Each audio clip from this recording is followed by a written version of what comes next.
Revelation 17 is where we are as we're working through the book of Revelation. And as we're working through the book of Revelation, we are coming to the end of the book of Revelation, but we're coming to the end of everything. We're coming to the end of everything. Everything that's happened on earth, everything that's happened in history, everything that's happened through the centuries. We're coming into the new heaven and the new earth because God is going to make everything new.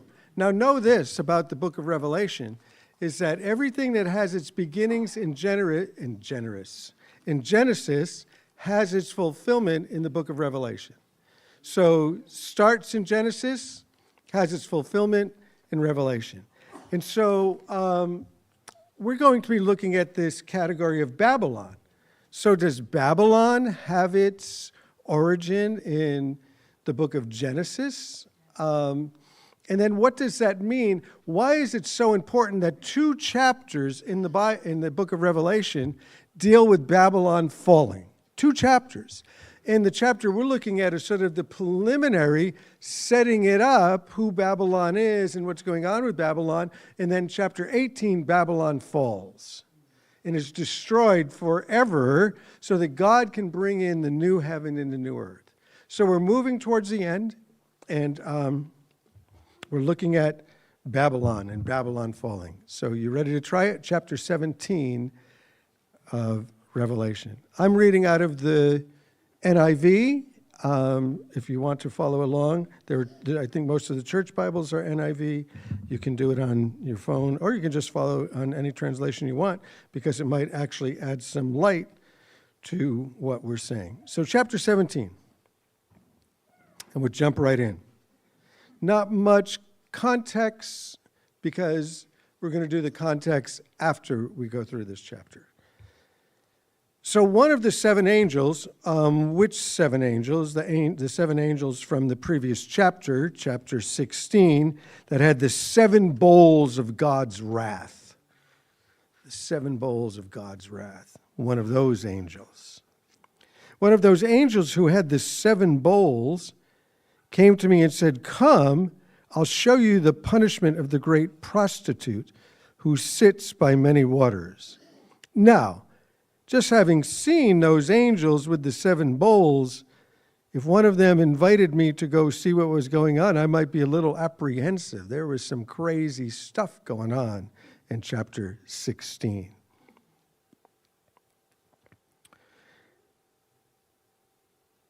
With her, with who? With the prostitute. Now keep in mind, who's the prostitute? The prostitute, with her, the kings of the earth. The kings of the earth. You know, the earth has been full of kings, and there's kings on the earth today. And we're living in an interesting season. History goes through seasons. The planet goes through seasons. We're living in an interesting season where the kings of the earth are showing their faces. Have you noticed that? That over the last several months, this particular season, you're seeing kings of the earth where you're like, I didn't even know there was a country named that. The kings of the earth. And so there's lots of them, and have been lots of them. And so with her, the prostitute, the kings of the earth committed adultery. Well, what kind of adultery are we talking about here? Are we talking about spiritual adultery? Are we talking about the real thing? What are we talking about here? She's a prostitute, and the kings of the earth commit adultery with her. Okay, that's what the kings do. And the inhabitants of the earth, so it's the kings and the citizens. So the kings of the earth committed adultery, and the inhabitants of the earth were intoxicated with the wine of her adulteries. They're drunk with her adulteries. And we don't want to call up our former and current drunks and have them tell us what happens in a drunken experience. But you can really get into excess and craziness in that particular state of drunkenness, intoxicated with the wine of her adulteries. What are her adulteries? Is this spiritual? Is this physical? What is this? Then the angel carried me away in the spirit into the wilderness. Now, as you go through the book of Revelation, a lot of times you think that what's going on is we're just getting a total picture of just John's like just in heaven, physically or spiritually or something, and he's there from beginning to end, but not so. In fact, there are parts where it says in a vision he ends up there. Now he's being taken to another place, to the wilderness, and it's there in the wilderness. And the wilderness through the scriptures is when Israel was roaming, where you're just sort of roaming. You're sort of in between the glory and the flame. You're sort of in between Egypt and the promised land, in the wilderness. So the angel carried me into the wilderness, and there I saw a woman, all right, sitting on a scarlet beast. Well, scarlet, that shows up a lot as a sort of type in a picture of something in the scripture being read. The scarlet beast that was covered with blasphemous names. Now, blasphemy would be things that are being said against God. Against God. It's not a term that's used when people speak to you, like you seldom would say, "Stop speaking, blasphemous words at me." Well, you're not a deity. You're not God. It has to do with God. And so this beast is covered with blasphemous names, anti-God names, against God names. Had 7 heads and 10 horns. Well, what's that mean? We'll get an explanation about it in a minute. Just hold on, and we'll get there. The woman was dressed in purple and scarlet. What does purple usually represent? Royalty. Sure, royalty. And also great riches, because purple in the day was very, very expensive, because we said this when we went through the book of Acts.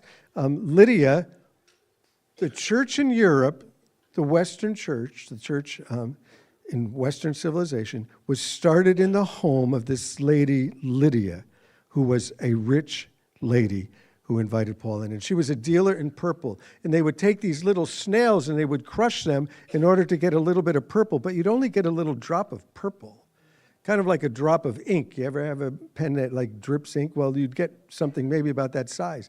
And how many baskets of those snails would you have to grind up before you got the purple? And then you applied it to material, and kings would come and buy that from her. Rich people would come and buy that from her. So this rich lady who opened up her heart to Jesus, and the church started in her home, is how you have the beginning of the whole European church and the whole Western movement of the church, really, that turned into the Orthodox Church, Catholic Church, all of that kind of stuff. But the woman was dressed in purple and scarlet speaks to us of, maybe blood through the Bible, maybe with her, maybe not, maybe it's a counterfeit. She was glistening with gold, precious stones and pearls. Is she attractive or is she repulsive? Well, apparently she was attractive to the kings and to the inhabitants of the earth. They were drawn to her. She had a golden cup in her hand. What's in it? Oh, it's filled with abominable things and the filth of her adulteries. So it seems like maybe spiritual and physical things, spiritual and physical adulteries, the abominations, the things against God, and then maybe those filthy things that are just done in the flesh. Well, her name was on her forehead. Good. So the mystery is being revealed a little bit. Learn a little bit more about what's going on here. Her name is Babylon the Great. She's the mother of prostitutes. She's just not a prostitute, but she's the mother of prostitutes. What an honorable distinction.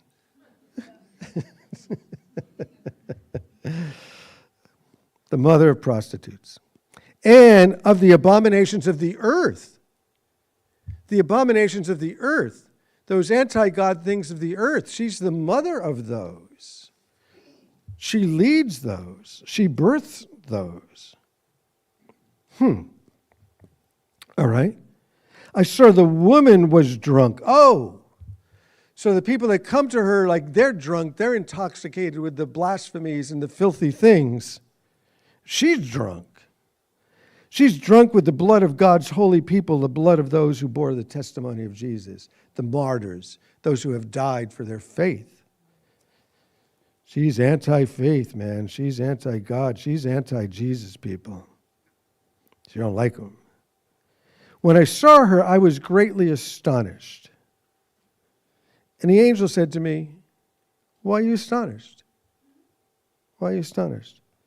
I'll explain to you the mystery of the woman. Oh, good, because we need the mystery explained. I'll explain to you the mystery of the woman and the beast that she rides. All right. That has 7 heads and 10 horns. Hold on, we'll get to those. Because the angel's going to explain it. So we don't need a Bible expositor or commentator to explain it. The angel's going to explain it. The beast, which you saw, all right, once was, all right, but it's not now. Yet it will come up out of the abyss and go to its destruction.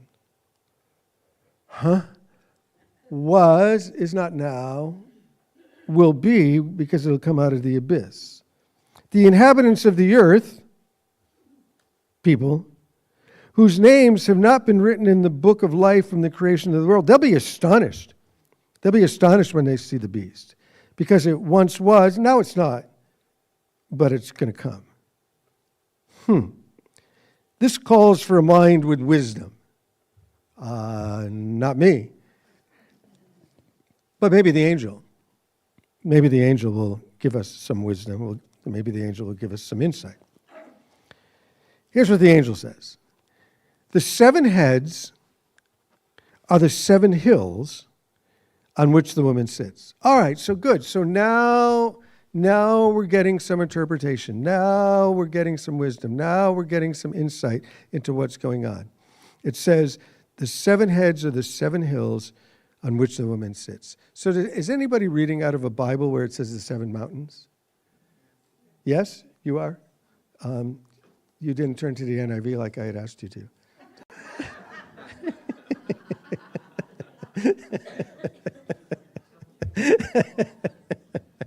No, it's good. I'm glad you're reading out of that because some of those who have translated the Bible, some of them translated it 7 hills, and some of them translated it 7 mountains. So why would it be that translators that are doing their absolute best to try to translate this properly, why would some come up with hills and some come up with mountains? You know, it could be a number of reasons, but it could be really their perspective of what's going on here. And so that their perspective of what's going on here, whether they're right or whether they're wrong, might affect the way that they write it down. So it's either 7 hills or it's 7 mountains. And there is a city that's been known historically as the city on 7 hills. Anybody know what that city is? Rome. It's the city of Rome. Rome has been known as the city that sits on 7 hills. So maybe it's Rome. Maybe it's Rome. Because we're going to see in a few minutes that Rome plays a big role in this Babylon thing. Well, I thought we were talking about Babylon, not Rome. Oh, no. We'll get there. Rome plays a big role in the Babylon thing. The other thing with the mountains, you know, if mountains might be able to be seen as kingdoms. And there were, in fact, a number of kingdoms that had ruled over Israel, world governing empires. Now, when the Bible looks at the world, it primarily is looking at Jerusalem and Israel and her neighbors, right? That's what the Bible centers around. It doesn't center around Louisville. Is that how you say that? It's like he says that like it's one word. Louisville. Is that 2 words? Did I do it in 2 syllables? It doesn't center around St. Louis or New York City or Moscow. So it centers around Jerusalem, Israel, and her neighbors.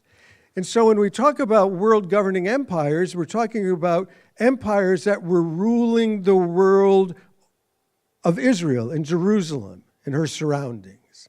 The Bible centers in on Jerusalem. Everything centers in on Jerusalem. So it could be that it's speaking of the kingdoms that were ruling in the day and in the region of Israel. And those kingdoms that ruled in the day were Egypt. Remember Egypt? What a great kingdom Egypt was. In fact, if you watch the History Channel, or if you watch National Geographic Channel, or any of those kinds of channels, or those kinds of things on your news feed or YouTube, they're talking about Egypt all the time. Probably 1 out of every 10 episodes is Egypt, and how great Egypt was, and the things that they did, and the pyramids. Oh, and then the pyramids. And then you get all of these experts that tell you, what the pyramids were there for, and how they, and nobody still understands the pyramids. And how did they do it? And wow, these guys knew all kinds of things. These guys were doing they understood astronomy. They understood all kinds of things. Great kingdom, great powerful kingdom built around the Nile River. And so there was Egypt, and then another kingdom came to rule that region. And it was Assyria, but Assyria didn't have anywhere near sort of the intellect and creativity and innovation of Egypt. Assyria, for the most part, they were just like, they were just brutal. They just like to conquer and kill. That's what Assyria did, and they did it well. They were the ones that would come into a village and would take over the village, and then they'd cut off heads and they'd put them on sticks, and they'd walk into the next village saying, "We're here to take over the village." So what do you do if somebody comes in with sticks on their head saying, you're like, "Yeah, here's the key to the city." They were just brutal. They were just brutal. But because they didn't have a lot of vision, innovation, creativity, engineering, those kinds of things, they didn't particularly last. So, some people will say that parts of Syria still reflect that ancient kingdom, but maybe not. But after Assyria, there comes another kingdom, and Babylon. And Babylon, when it starts to rule the region, when it starts to be that world-governing empire, it takes Assyria with it. It assimilates Assyria. It assimilates that ancient kingdom. And it becomes Babylon, which some people have said Babylon was one of the greatest kingdoms ever in power and in architecture, all kinds of things. And so they said Babylon could never fall. Babylon was the city, the capital, and it was the kingdom. He said it could never fall. Babylon couldn't fall. They say that its walls were so wide you could drive a couple of chariots abreast on its walls. Well, Babylon, because in typical Babylonian form, typical form for kings in their throne room, Babylon throws this drunken feast that goes on for weeks. So for weeks, they're drinking and they're toasting to the gods of gold and of silver, and probably using the utensils, from the temple that they had conquered in Jerusalem, and drinking out of them and saying, "Glory to us." And the writing appears on the wall, and all these people in a drunken stupor turn around, and there's a bunch of Persians in the courtyard and in the room and in the throne room. And Babylon fell in a day. One of the greatest kingdoms of the world fell in a day. Amazing story. So there's Babylon. It's Babylon. And Babylon has its roots today. Babylon still exists. Their people still exist. Their lineage still exists. It exists in the name of, what's the name of present day Babylon? Iraq. In fact, Babylon is deserted, the city of Babylon. But when the Gulf War happened, some of us might remember, and you might have had relatives who were sent into Iraq, and some of those guys were taking selfies of themselves in ancient Babylon. And Saddam Hussein wanted to rebuild ancient Babylon and wanted to be the great Babylon again. He had this whole dream of uniting the whole Arab world behind him, and that kingdom would rule again. Well, it didn't. He ends up in a hole. And some ordinary soldier pulls him out of the hole. I guess that's the way that life goes, huh? That's the way that history goes. That's the way people who pride themselves against God, I guess that's how it goes for you. Who's the guy in the hole? Oh, so Babylon, Iraq. Then in Persia, because they took over the throne room, they took over the kingdom. So now Persia gets the world governing kingdom, and they rule for quite a while. And Persia today would be called modern day Iran. That's right. And we should know that in history, people have called it Persia, but Iranians for centuries have referred to themselves as Iranians and then sometimes Persians as both. And so Persia takes over Babylon. Persia takes over Babylon. And there's all of this territory, and when these kingdoms take over, they expand some of their territory, and then Greece takes over. Alexander the Great. Alexander wanted to bring culture everywhere. He wanted to make everybody Greeks. He was like, let's conquer the world and teach people poetry. Wouldn't it be great if everybody knew poetry? Let's conquer the world and get everybody to understand philosophy. You see, the Greeks were after the perfect human being. After the perfect human being. The perfect mind, philosophy. Who am I? Where did I come from? What kind of life is worth living? The unexamined life is not worth living. And so let's spread this philosophy. Plus, they were into the Olympics, right? How far could you push the body, and how far could you push that naked body? Like those guys would race sometimes naked because, the body and the beauty of the body and how far the body can go. They were into the perfect human being. And Alexander pushes out that kingdom all the way towards India. He pushes it. Anybody know where Alexander died? What city he died in? Somebody else said Alexandria, but not Alexandria. He died in Babylon. Died in Babylon at 33 years old. And he's the one who said, no more worlds to conquer. What an awful life when there's no more worlds to conquer. So he dies at 33. And then the next world governing empire, which still has its tentacles in everything to this day. Who said it? Rome. Rome comes in. Rome comes in as this massive military machine. Just crushing, taxing, crushing, taxing. And then they try to start a great democracy. But only 2/3 of people could participate, and certainly not slaves or women or anybody else. But they did bring that in, and they got some of those ideas from the Greeks. So it could be, because we're talking about everything coming down. Everything is coming down. In this city, maybe it's the city of Rome, and its tentacles even into everything to this day. Or maybe it's those 6 kingdoms where the 7th one arises, because watch what it says. The 7 heads and the 7 hills on which the woman sits. There are also 7 kings. Okay, we probably should have read a little further before we went and did all of that. 5 of them have fallen. 5 kings have fallen. Well, which ones? Maybe it's Roman kings, or is it empires? 5 have fallen, but one is, if we did the mountains, then it would be, Rome at that time was ruling. And the other is yet to come, but when he does, so there's another kingdom coming, whether it's Rome and its influence or whether it's those kingdoms and its influence, they're going to not be. Another one will arise. There's still another world governing empire to arise. We should know this. We should read our Bibles and we should read our news scroll with this in mind. That the other one is yet to come, but when it does, he must remain only for a little while. So little tiny short-lived empire is coming. Little tiny short-term empire will be coming. And it will be headed by who? The beast, who once was and is not now, is an 8th king. An 8th king, 7 and 8.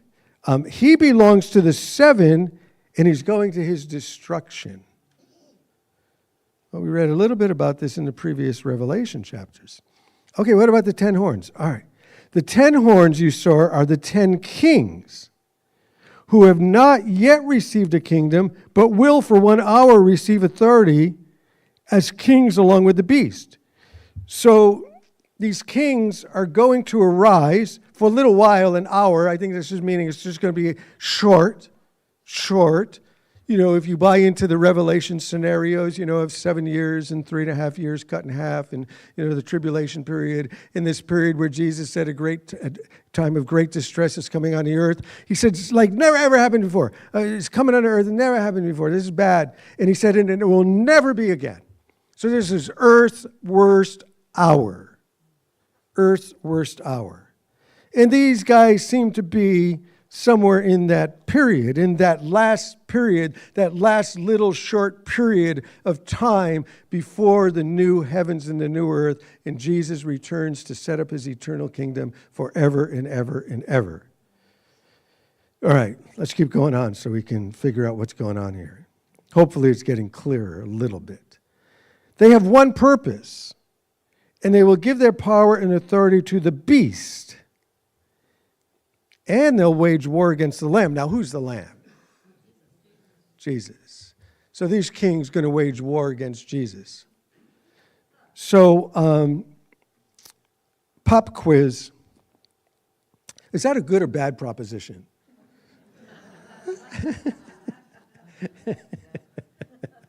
What do you think? Bad? They will wage war against the Lamb, but the Lamb will triumph over them because he's the Lord of lords. He's the King of kings. So these kings and kingdoms shall all pass away, but there's something about that name.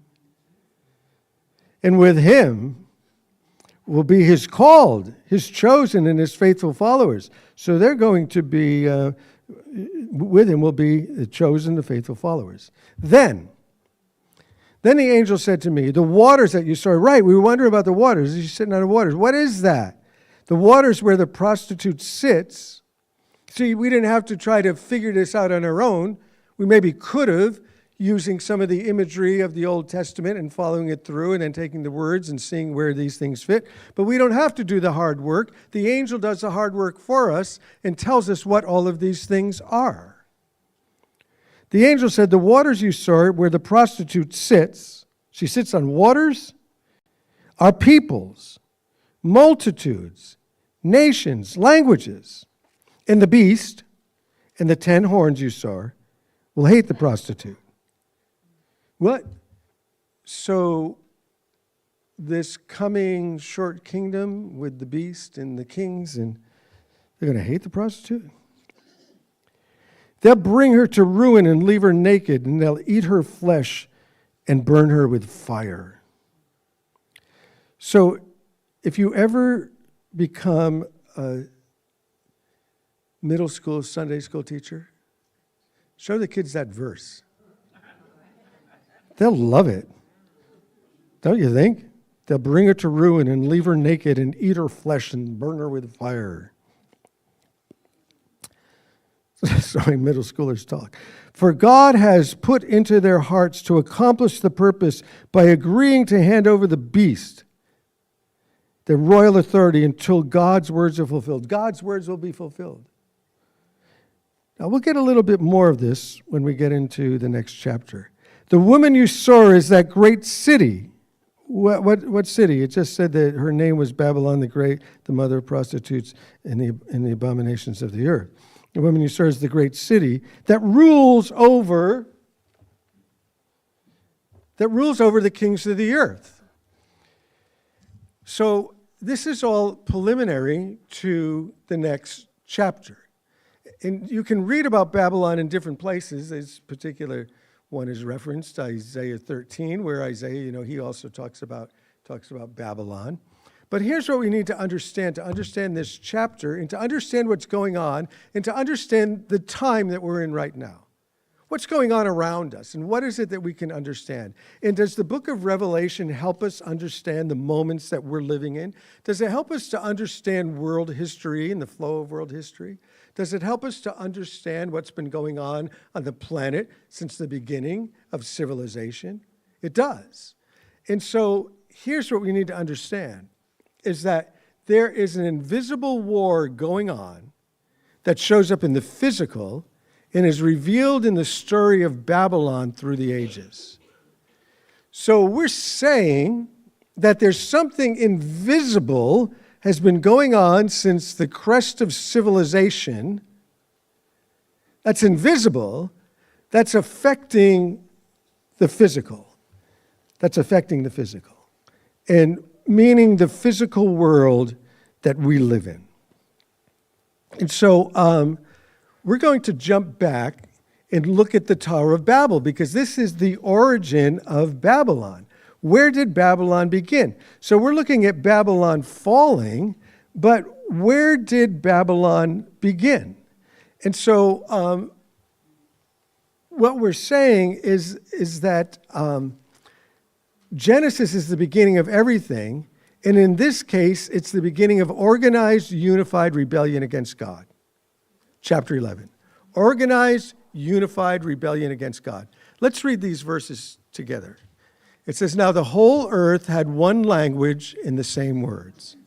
As the people migrated from the east, they found a plain in the land of Shinar and settled there. And they said to one another, 'Come and let us make bricks and burn them thoroughly.' And they had brick for stone and pitch for mortar. And they said, 'Come, let us build ourselves a city and a tower with its top in the heavens, and let us make a name for ourselves, lest we be dispersed over the face of the whole earth.'" They don't want to be dispersed over the face of the whole earth. You know what that is? That's absolute rebellion against what God had said. Because when God created human beings, he said, "Take the earth and subdue it." You're supposed to spread out and subdue the earth. Take the earth. You're supposed to do this. And they're like, no. No. "And the Lord came down to see the city and the tower which the children of man had built." So let's read along together. "And the Lord said, 'Behold, they are one people, and they have all one language, and this is only the beginning of what they will do. And nothing they propose to do will be impossible for them. Come, let us go down, and there confuse their language, so that they may not understand one another's speech.' So the Lord dispersed them from there over the face of the earth, and they left off building the city. Therefore, the name was called Babel, Babylon, because the Lord confused the language of all of the earth, and there the Lord dispersed them over the face of the earth." So Genesis is the beginning of everything. And this city, Babylon, is mentioned almost 300 times in the scripture. Maybe you can guess the other city that's named more. What city do you think would be named more? Jerusalem. Jerusalem. The beginning of everything. In this case, it's the beginning of organized, unified rebellion against God. So here's some of the problems at Babel. First of all, it means confusion. That's what the word means, confusion. But God's not the author of confusion. And James said, where you have envy and selfish ambition, you'll find disorder in every evil practice. And wherever there's confusion, there's the spirit of Babylon, the world, the flesh, is at work. So here's what we're going to say about Babylon, because we're going to look at its fall, but why is it falling? And what does it represent? And why does it get 2 chapters in Revelation? Well, Babylon is more of a recurring motif with several overlapping themes rather than clearly separated storylines. If you group them, there are about 6 major threads that connect Babylon all across the Bible.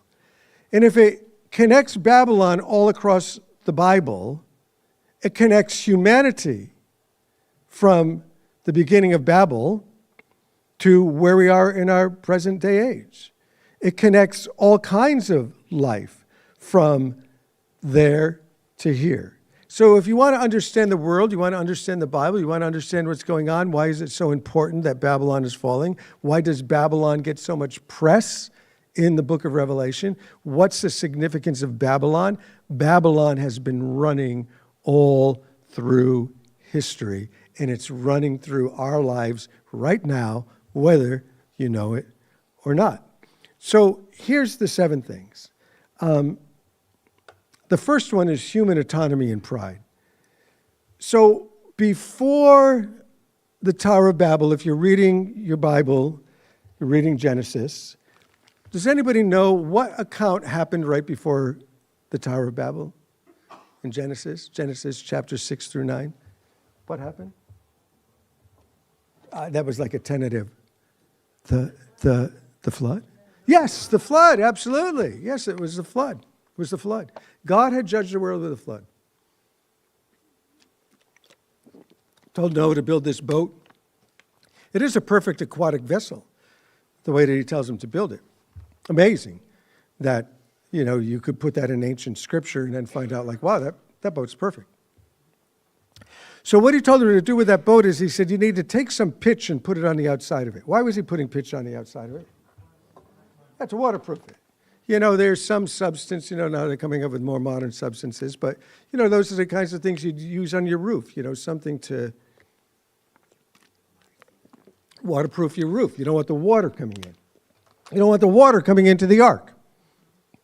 So these guys, after the flood, God had told them to spread out over the earth. That's what he told them to do, spread out over the earth. And they were like, nope, and stay right here. Oh, boy, what are we going to do? So God comes down to see what's going on. They have built this tower. They waterproofed it. They waterproofed the tower. My understanding of that is that they waterproofed the tower because they're rebelling against God. They're exerting their autonomy. They're turning against God, not as individuals, but as a group, as everybody. They all are. They're all doing it together. Everybody together is doing this. And so if God judges them again, they're going to go up into their waterproof tower and do the na, na, na, na, na, right? Na, na, na, na, na, na, hey. Goodbye. Well, it's not going to work. It's not going to work. And here's human beings. Human beings are crazy. If you just need to know one thing about humans, you just need to know that human beings are crazy. And so these guys together, they're like, we're not going to obey God. We're not going to worship God. We're getting away from him. And he won't judge us because we'll beat him at his own game. And we'll do it together. So it says they built it on the plain of Shinar. That's what it said, right? On the plain of Shinar, they built this thing. Hey guys, if you want to build a tower into the heavens, you should build it on a mountain, not in the desert. Hey, let's build it at sea level. I'd build it on the mountain. Humans, unbelievable. Unbelievable. Trying to beat God, trying to turn away from God. So we rebelled against God as individuals in the garden, and then God made some efforts to bring us back. And so they're going to rebel against him wholesale at the Tower of Babel, and God is going to make some efforts to bring them back. And the way that he's going to make the efforts to bring them back is they're going to be scattered by language groups all over the planet. And then Abraham's going to come along, and he's going to say, through Abraham, every single one of those scattered people are going to be blessed. How? Through Jesus Christ. This is the missionary endeavor that has been going on since Jesus said, go into all nations and make disciples out of all the people there. So people group by people group by people group, missionaries go out and reach them. So God is still after them. He had a plan for our parents in the garden. He had a plan for them to bring them back to himself, piece by piece. So the first thing that Babylon tells us is this human autonomy, this pride.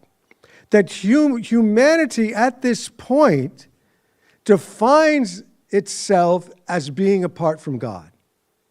So who are we? Who are we? Groups have their slogans, and advertisers have their slogans, and, nations have their bylines, we have one, right? Home of the brave, land of the free. And so how do they define themselves? They're going to define themselves as being apart from God. We're gone. Goodbye, God. Goodbye. And so God comes down and he actually does a great act of mercy when he spreads them over the earth. But what's happening now is you're starting to see that people in groups are going to rebel against God.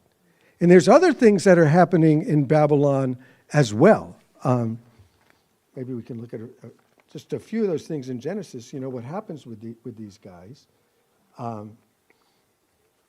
Verse 4, they use these blatant self-statements. Us, we, setting ourselves apart from you. And so selfishness towers into the heaven. Into the heaven, well, that speaks of spiritual things. That's the way they would understand it. From the heavens come the spiritual things. And so they're going to not only turn away from God, but they're going to build their own spiritual realities. And from Babylon on, the earth and the peoples of the earth have built their own counterfeit spiritual realities that get rid of God. And so the whole idea is like, let's just get rid of God. Let's get rid of him. I don't want to obey him. You want to obey him? No, I don't want to obey him either. Let's just build a tower and, get rid of him. So the first thing is human autonomy and the pride of human autonomy. And that is running through history.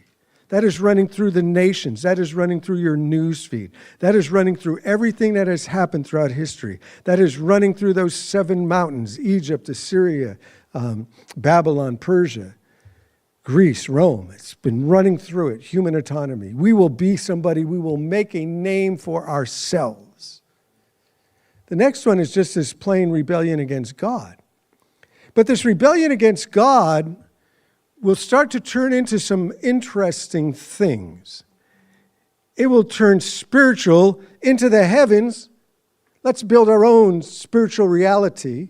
And so out of Babylon comes all of the superstition, all of the idolatry, all of that. You can trace so much of the stuff that's anti-God right back to Babylon, the spiritual things.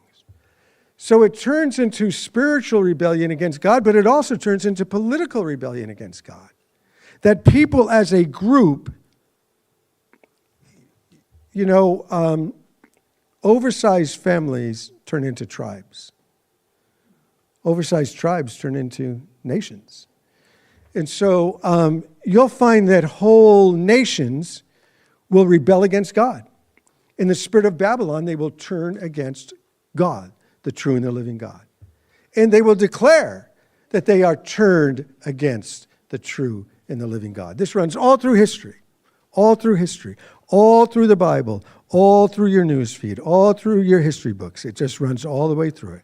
So, you're in high school learning history and they're going, what's going on? The answer should be, every time there's a blank on your paper, you should write Babylon. And your teacher would say no, and you'd go, no, yes, it's Babylon. You read more. So rebellion against God, spiritual and political, because Babylon as a symbol of organized resistance to God's rule. And you find this in Isaiah and Jeremiah and Revelation. It's organized resistance. It's not individual resistance like we know about individual resistance. That's what we do up here. Well, we close a meeting and we say, you are individually rebelling against God. You may have been influenced by all of these things around you. Babylon may have your brain, your mind, your heart, your soul. But we're asking you to come out, to step out of Babylon, and to come to Jesus Christ today. Come to him. But this is as a group. And we'll talk a little bit about some of those groups in a moment. The third thing about Babylon is Babylon moves into this whole idea of empire and historical Babylon. Daniel, Kings, Chronicles, they conquered Judah. Babylon conquers Judah, conquers the people of God. Well, here you still have it going on, or at least the attempt of it going on, in the book of Revelation. Exile, the dominion over God's people, empires, historical empires coming against God. Do you think in world history, could you understand world history just by looking at how the empires have tried to turn away from the true and the living God? You'd understand an awful lot about history if you looked at it that way. And so empires, historical Babylon, all of this starts in Genesis and it runs all the way to Revelation, and it's one of the last things to come down are these systems, the systems of the world that that the kings have become drunk with it, that the individuals have become drunk with it. All of the things about Babylon, human autonomy, rebellion against God, empire building, idolatry and false religion. Babylon is a center of idol worship and spiritual corruption. Runs through the Bible. And you can trace so many of the superstitious religions and of the anti-God religions all the way back to Babylon. It started there. We will create our own spiritual reality and leave God out. And just as crazy as it was for them to build a tower to the heavens on the floor of the desert, so is it crazy to think that they can create an alternative spiritual reality just by climbing to the top of a mountain and saying no to God. People have been doing it. They've been doing it for centuries. They've been doing it for millennia.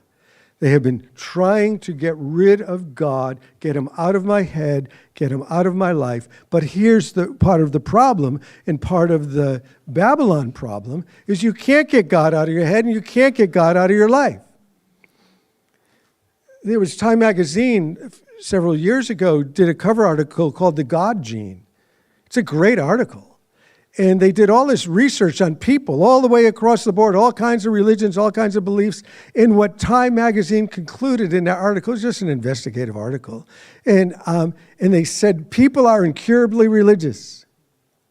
You can't stop people from being religious. Well, why is that? Because Ecclesiastes 3:11 says God has put eternity into our hearts.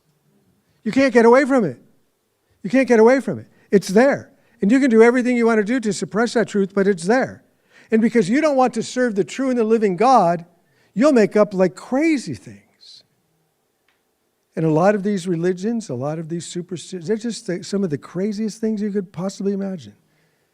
But people would rather believe crazy things than have to submit. Right? That's what they didn't want to do at Babel. They didn't want to submit. I'll do it myself. I'll do it my way. So all of this idolatry and false religion, it's coming down. It's coming down. And 17 and 18, the whole thing is going to come down. 17 is the introduction to what happens in 18. It's all coming down. It's all going to crash. The next thing you see is that Babylon comes to represent. It comes to represent through the years, and it comes to represent it physically in real time, in real places, with real people. There's this whole thread running through civilization, looking for the ultimate economic power that always brings with it exploitation. When we try to sit all the way on the top, somebody on the bottom always suffers. And this goes all through history. Now, it doesn't have to be that way, but it tends to be that way. And if you're caught up in the spirit of Babylon, it's what happens to you. Economic power and exploitation. You see this very clearly in Revelation 18. Next week when we get to Revelation 18, it'll become so clear that this particular thread running from Babylon all through history, all through the nations, all through the rising and decline of civilizations, Babylon is there. Babylon is there, always trying to come to the top. And when we get to Revelation 18, we'll see that Babylon is a picture of all of this trade that's going on and has been going on through the ages. Wealth, luxury, opulence. And people are going to cry when all of the opulence and all of the luxury is gone. And unjust systems tied to Babylon. Because there's nothing wrong with wealth. In fact, the Bible tells you, that God gives you the power to make wealth. If you can make wealth, make wealth. Why not? Why not? God gives you the power to do that. But what do you do with it? How much do you need? What's your attitude? And again, I love this quote. Fiddler on the Roof. Anybody ever see Fiddler on the Roof? You should see Fiddler on the Roof. Tevier, I love Tevier. He talks to God all the time. I do that. I talk to God all the time.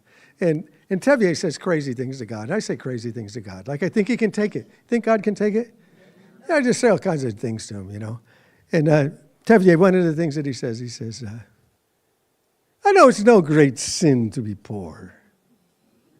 He said, but it's no great honor either. So yeah, if you can, do it. Do it because where does wealth come from? It comes from the investment of your time. Like God told you, get to work and put your time in. He gives you creativity and ingenuity and the ability to invent things and do things and dream things. He gives you that ability. But Babylon takes and twists everything. Babylon twists everything, takes every good thing and twists it. Turns it into an evil. And here you have the kings of the earth, with their economic power and exploiting people everywhere. And then it will be the judgment of human systems. What kind of systems? Babylon consistently falls, Isaiah and Jeremiah are talking about it, and God brings down the arrogant powers. So have systems on the earth existed that have been anti-God? Have there been governmental, political systems that are explicitly anti-God? I'm not talking about the ones where you go, well, it just kind of feels like. No, I'm talking about systems that are completely anti-God, completely anti-Jesus Christ, and make it known that that's what they are. Not that they're drifting that way, not that it feels that way. Are there systems that have ruled the planet and ruled the earth, different times, different places, that have been anti-God? There are. And some of them in our modern world. In the modern world, you heard my story, right? Finished 8th grade, went to college when I was 28. And I felt like I really needed to make up time. And I needed to catch up, and just, what a mess. And so I tried to be the absolute best college student I could possibly be. And, people talk about those colleges that you shouldn't send your kid to. Yeah, that's the one I went to. Like, you should not send your kid to the place that I went to. The program I took doesn't even exist anymore. It was founded by Yale professors who thought that Yale was too conservative. So they created a sociology program, and you had to be doing something in social work in order to get in there. So I was beginning to start a church then, and they were like, okay, that's like social work. So I joined the program. And man, was I like baptized. Because this particular program, it was a Marxist program. It's just a Marxist program. So I studied under Marxists. And, but I wanted to get ahead. I wanted to make up for lost time. I wanted to be an A student in everything I did. And so I aced my Marxist classes. And my professor, Kwame, who was an exiled youth worker from Africa, they kicked him out of Africa because he was starting rebellions. And so he comes over here and teaches me. Here's what he told us clearly about Marxism, is that Marxism is a philosophy. And the philosophy is dialectical materialism. What does that mean? It means that the only thing that exists is what you see. Only thing that exists is earth. That's it.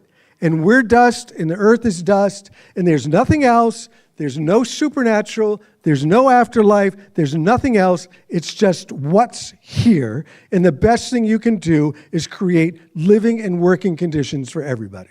That's it. That's the whole philosophy. No God. I aced the class. And he knew that I was like religious guy, Christian guy. And there's these Christians that, are sort of like, I don't know what they are. They're like a mixture of stuff. And I think he thought I was like that mixture.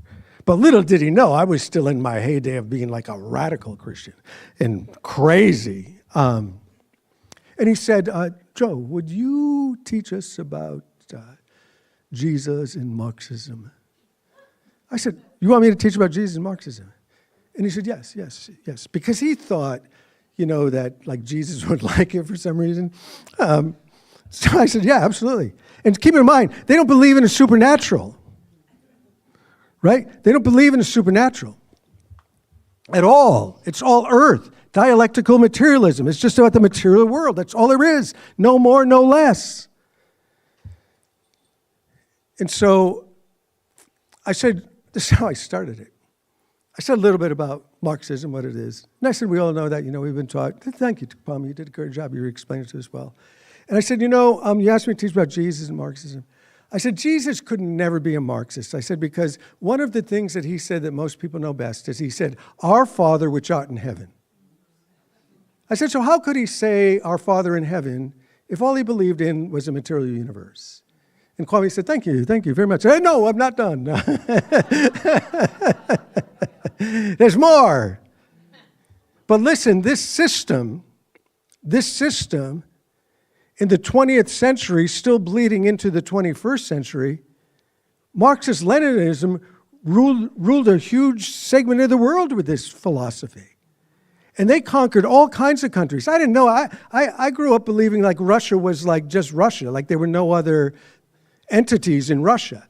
When the Berlin Wall fell, it opened up and you're like, wow, there's all these other countries in there. There's Chechnya and Azerbaijan, and Albania.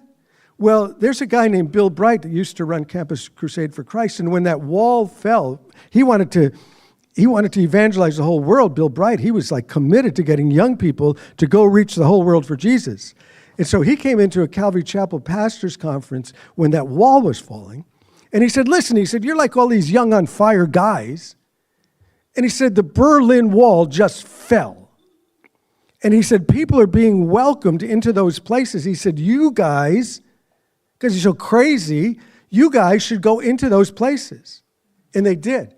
And they started dozens and dozens and dozens of churches in the Soviet Union, in Ukraine, and all of those places. And the people were so hungry, people were turning to the Lord right and left. You know that Albania, when that happened, because they were covered by Marxism, dialectical materialism, that's all there is. There's nothing else. And they shut the mouths of the old people so they won't tell the young people that was a registered atheist nation. It was an atheist nation. This nation does not believe in God. And those guys went over and they said, a lot of the young people want to know about God. So that's a system that runs through. It's a Babylonian system, right? A Babylonian system that we will set ourselves apart from God. There's all kinds of systems that are anti-God, anti-Jesus. I don't want to get too controversial, but Islam is anti-Jesus. So not only did I'm finishing up July 1st, so you can't hold any of this against me. So not only did I study with Marxists in educational setting, I studied with Muslims in an educational setting. And I can tell you this, I was shocked when those guys said that their goal is to dominate the world. That's their goal, dominate the world. And I said to one guy at lunch, I said, so you and me, we're like friends, right? Like, you don't want to dominate me. And he said, what do you mean? And I said, well, we living here in the USA, you're here, I'm here. So you guys want to take over? He was like, yes. And I said, so are we friends? He said, no. I said, for real? He said, well, we can get along, but no. Wow. That comes from Babylon. It comes from Babylon. That's running all through the world. It started in 600, that particular one. But it's running and it's gaining steam. The Islamic revival, there's an Islamic revival on the planet. Did you know that? It's a revival. And do you know when that revival began? That revival began in 1979 when those students took over the embassy in Tehran. And I remember hearing some stories from missionaries that were in Tehran at that time. And Islam existed, but it was way on the down low. It was on the back burner. This Islamic revival that you're seeing on the planet, it's not even 50 years old yet. What happens if the world goes on for 50, 60, 100 years? Crazy. But it's all Babylon. You see, it's a system that comes from Babylon that's against God and against Jesus Christ. And it manifests itself in systems. It manifests itself in governments. It manifests itself in spirituality. It manifests itself in economies. It manifests itself in all kinds of ways. Here's the thing for us. Exile versus faithfulness. Living in Babylon while remaining loyal to God. Daniel did it. Daniel did it. Daniel was in Babylon and he was true to God. Psalm 137, 1 Peter 13 uses Babylon symbolically. So somebody was sitting right there in the first service and they said, what does your shirt say? It says, stepping out of Babylon. Stepping out of Babylon. So we don't belong to Babylon. We don't belong to those systems. We're part of something completely different. That we have stepped out of it. We don't belong to it. It doesn't belong to us. And so Kwame, I love you, man. But our Father which art in heaven, hallowed be his name. In his kingdom, not the Babylonian kingdom, his kingdom come. And his will be done, not the will of human beings.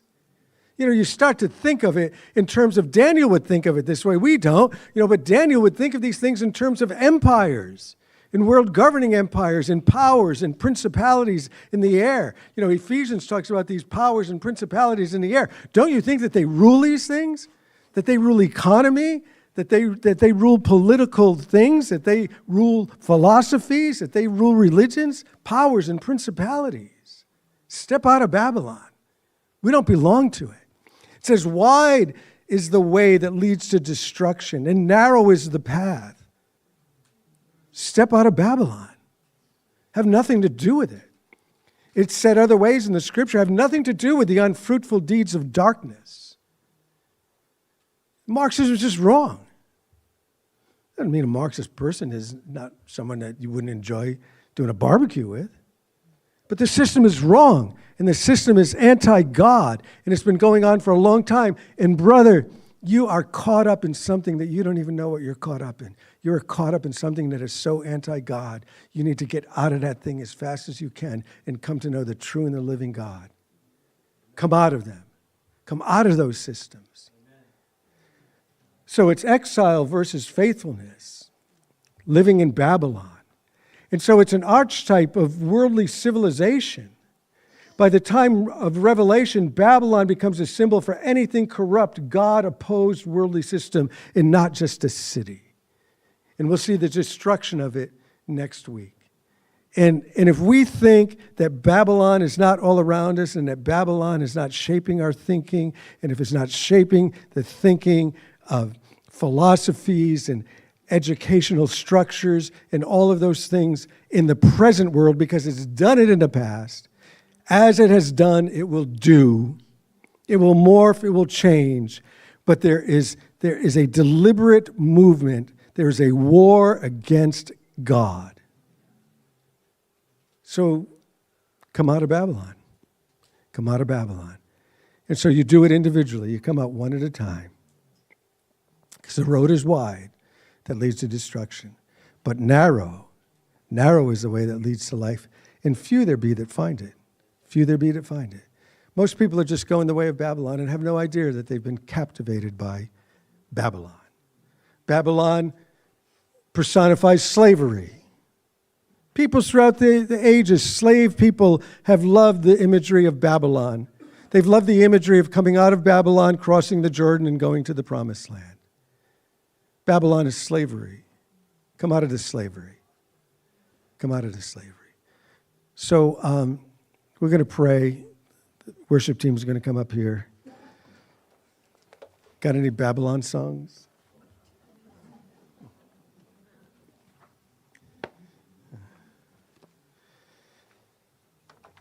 So, Lord, we're coming out. Lord, we just reject the systems that reject you. And Lord, we've been captivated, we've been captured, but by who? But by who?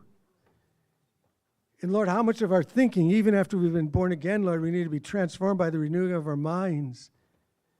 Lord, how much of our thinking is still caught up in these systems that have captured us, captured our parents, captured our grandparents, captured civilizations. Lord, we're coming out to the true and the living God. Here's how it works. In ancient Rome, the early Christians, if they did not acknowledge that Caesar was king, certain death awaited him. You had to declare that Caesar was king. I think a lot of the Christians were like, I don't mind him saying he is a king, but he's not the king. He's not the exclusive king. No, you declare him the exclusive king or you die. Take me home, country roads. Take me where I belong. Bring me home. I'm not going to declare that Caesar's the king. I'm sorry. It's not going to happen. So in